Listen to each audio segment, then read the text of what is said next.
Hi everyone, it's me, Mahira, aka MC Aquila, and today I'm going to talk about one of my characters, Tama. This character took time to develop. So whenever I was younger, like when I was a wee little teenager, I could come up with characters and start using them in stories like all in the same week.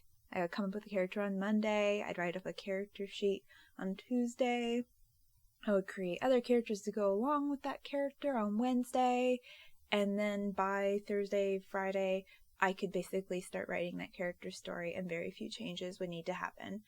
Now, my stories were not very good, but the point is that character creation, creating a character that felt like complete to me, just didn't take very long, which is just a talent that I seem to have mostly lost.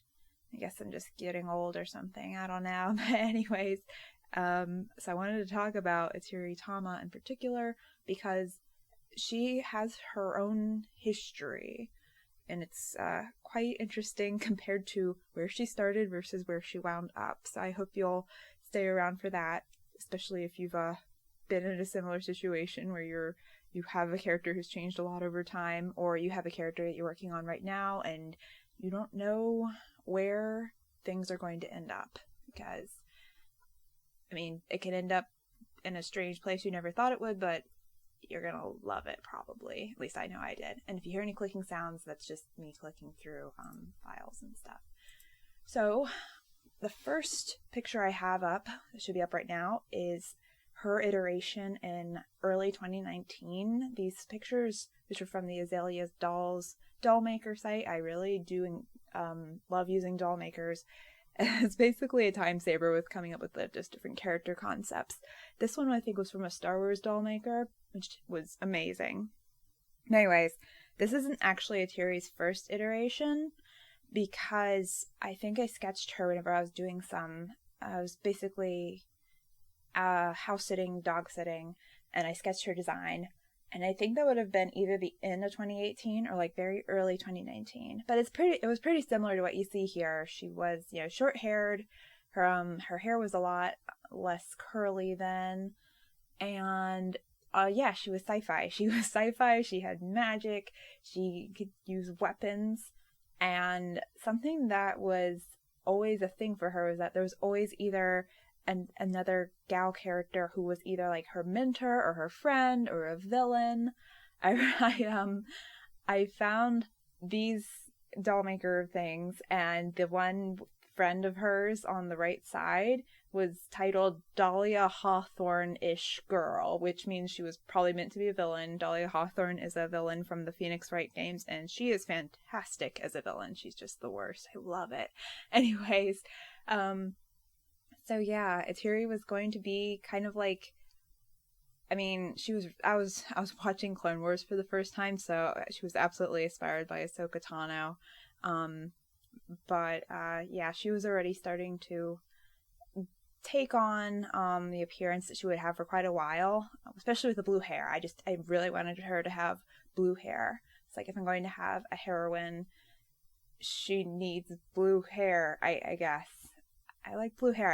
I blame Final Fantasy. Anyways, I did have the idea of kind of like a coming of age story for her in this magical sci-fi universe, which was totally not Star Wars. But that idea really didn't go very far. I remember trying to make it work for a bit, but every step I took, I was like, this is just too similar to Star Wars. I need to put distance between myself and Clone Wars. Otherwise, it's just going to be a ripoff. Being inspired by something is fine, but if you find that it's just like, too similar, then, I mean, if you're making fan content, that's a different story. Like, if she was a fan character in a sci-fi comic, Star Wars comic, that'd be a different story. But yeah, I was thinking of trying to do an original sci-fi thing, so yeah. So this didn't last for very long. Oh, you can also tell, like, I was going for a coming-of-age story because she has the Ezra Bridger color palette with the blue hair and the orange and stuff, because I love his little coming-of-age story in Rebels. I'm very fond of it. So anyways, so this was March And then, oh, yes, here we go. Yeah, so I started to go more into the fantasy thing with her. So in September, so that was the same year, a couple quarters later, she, yeah, still blue hair here, but she still had the Ezra color palette. And the title of the first one on the far left, it was older version of her, like it was just older Atiri. So, oh yeah, I guess I came up with her name by this point, because I think for the first thing, the title was just Space Girl, and then, but this one was Atiri, so I had decided on her name at that point. Yeah, that was one thing that really made me stick with her. I don't know if you've had this experience of like, it can be hard to name characters, but once I name a character and that name just is like perfect, it's like I can't let go of that character. That happened for Atiri. That name's just always been, it just was perfect for her. It's always been perfect for her, even though she's changed so much. Anyways, yeah, so I was still going with the coming of age story, and even though it was becoming a fantasy, there was a mentor gal in this. Actually, in all of these ideas, these were all different fantasy ideas, and there were pictures of a mentor character. I think the mentor was like an old dragon gal, or like a fallen goddess or something like that. So like she was pretty cool, but I just never really jived with her. She just wasn't really fitting in. So anywho, yeah, so she was, I think that maybe she was going to be like an elf in the one in September. So yeah, she's changed a lot, y'all. So then in the one in November, I honestly don't remember what I was going for here, but I like these colors. I think they're pretty cute. And, oh yeah, and her hair was starting to get more like it is today. I think I finally knew, like, what kind of, shape language I wanted with her. I wanted her to have more, rounded shapes. And, yeah, so, you know, that's cute. I mean, it's really rough because you can tell I never finished it. Yeah. So anywho, and then, yeah, so in January 2020, oh my gosh, it's like I was predicting that year or something. I don't know, because I was just like, what if I gave her the saddest backstory ever? And this is inspired by that. I think that, right, so the idea that I had was she grew up raised by monks or something like that, because her family was murdered, and then the monks were murdered a few years later, and she saw it happen. So she just had the worst life. I don't know why. Well, I do know why. I like picking on characters who I like a lot. So like the meaner I am to one of my characters, like the more love I have. It's been a problem ever since I was a teenager. I've gotten better, but anywho, yeah, so I think that in January 2020, I had decided she was going to be like a dragon instead of like an elf or something. So yeah, so instead of having a dragon mentor, she herself was going to be a dragon. And yeah, I actually, it's very sad, but I actually like how I like it. This picture is incredibly rough and unfinished, but I still kind of like it. I do like the colors. I think the main reason I did it was for the colors and just kind of to get the concept down. But yeah. Yeah, I like that. Okay, here we go. Yeah, so February 2020 here on the 22nd. This was part of a big sketch dump that I did, and I was taking a break from TRIFORCE of Power, my Legend of Zelda fan comic. And right, so yeah, I had those character designs are awful. I'm gonna talk about those later. But yeah, see, I still have the Ezra colors for her. She's still in orange. But I was trying to get a grasp of like what her facial structure was like, and also the facial structure of her new chum. I'm gonna mispronounce this, Inzu. She's the snow leopard gal. Anyway, so I included that as part of my sketches because I was just taking time to do what I wanted, basically, in addition to doing some extra TRIFORCE of Power work. So yeah, she was still, I think there really wasn't that much change between her in January and her in 2020. In February 2020. 22nd. Dang it. I mean, it was 2020. But anyways. So yeah, she stayed pretty consistent at the start of this year. And, oh my gosh. Her character design is very bad. In the first picture for March 21, I do not like that design. So this was like, I was like, oh, she'll be a dragon shifter. But then I realized that I really didn't want to draw wings because they're a bit awkward to draw, like folded up and all that. I was like, oh, I don't want to draw those all the time. So I was like, oh, she doesn't have wings yet. She's young. Okay, so these two, Itiri and Inzu's designs were part of a series of 4 character designs for the 4 main characters for this concept, and they were all terrible designs. Inzu's not too bad, but yeah, I don't the other 2 designs are never gonna see the light of day because they were really awful. It was But anyways, I do like the cinnamon roll level and salt scale. So Tiri was a level 5 cinnamon roll and her salt scale was 8. I feel like those numbers could be flipped for her current iteration that I've decided to stick with. But yeah, I can see though that I was really starting to get a sense of again, like what kind of body type I wanted for her. And also, I mean, her clothes themselves are awful, but her tending to like more just overall more modest clothes, I guess. I could start to see that here, and I guess in February too. So yeah, I guess her design's always been kind of like modest, but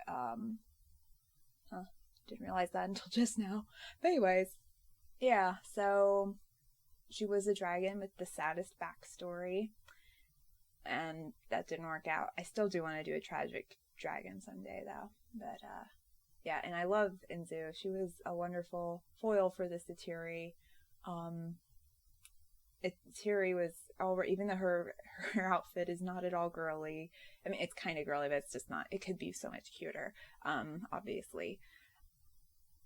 She was a girly girl, and Inzu was definitely like a tomboy in, you know, a snow leopard kind of way. So I did have this idea that was like the one thing I was really excited for with this concept, where like they would be becoming really good friends, and Inzu be like, let's do a girls' day, and Itiri's like, oh my gosh, yes, and she's envisioning like the spa and all this kind of nice stuff, and Inzu, being a cat, like likes to surprise people, so she's like, you know, oh, I'll choose the place and we'll go there, and it's a secret, so like, you know, I'm not going to tell you, and it's near this really nice remote spa, and Itiri is like, that's where we're going, that's gonna be awesome.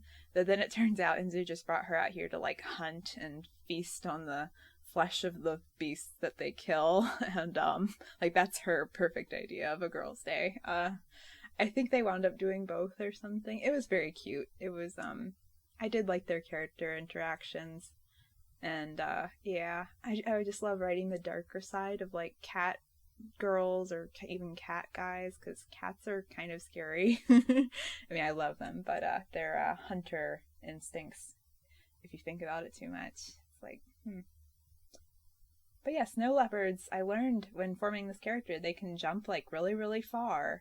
I don't remember if they can jump 50 feet like Inzu, like I noted here, but maybe they could. They can jump very far. Anyways, yeah, so later that year, because that was just like March or whatever, right? And then August, it was so funny. I don't remember exactly when it happened, but I stopped working on her later. I mean, not much got done summer 2020, let's be honest, but anyways, so at least for me, but near the end of the summer, well, I guess near the end of July or something like that, I was chatting with one of my patrons, and my patron mentioned that, like, oh, like a Pokemon comic by you could be pretty fun, and I was like, yeah, well, I thought of doing one, but I wanted to wait until Triforce of Power was over, but then, like, I couldn't get it out of my mind. It's like, what if I did do a Pokemon comic, because it could be very cute and fun, and I was like, well, I have this Itiri character, like, what if I put her into the world of Pokemon? So I took that idea, and then I also was like, what if she had purple hair? And I had always fought the idea of purple hair. I don't know why. I always had this long-lasting grudge against purple. It was very dumb. So I overcame that, gave her purple hair, put her in the world of Pokemon, made her quite a bit younger. She's 12 now. And bam, like it all just slid into place. And these are pretty early, not the earliest sketches, but like this is whenever I was nailing down her sense of fashion. And these are pretty cute. Pretty cute. I don't like the Pokeball belt buckle, and no, but the rest of it's fine. Yeah. Yeah, and then we're up to, well, closer to now, autumn 2021 with her current form, with her, actually I guess her hair is pretty similar. This is a different color palette than what the comic actually uses, because I wanted to use different colors, and she has a significant, I guess, relationship with another gal in this place. It is not a mentor or a rival, it is her Pokemon partner, Jasmine, who is a Galarian Ponyta. Well, she looks really skinny here. This is a little bit rushed, but I still like it a lot. I like the pumpkins. Yeah, I think this was like pumpkin spice latte as a picture. Oh, I love her dress. It looks so cozy.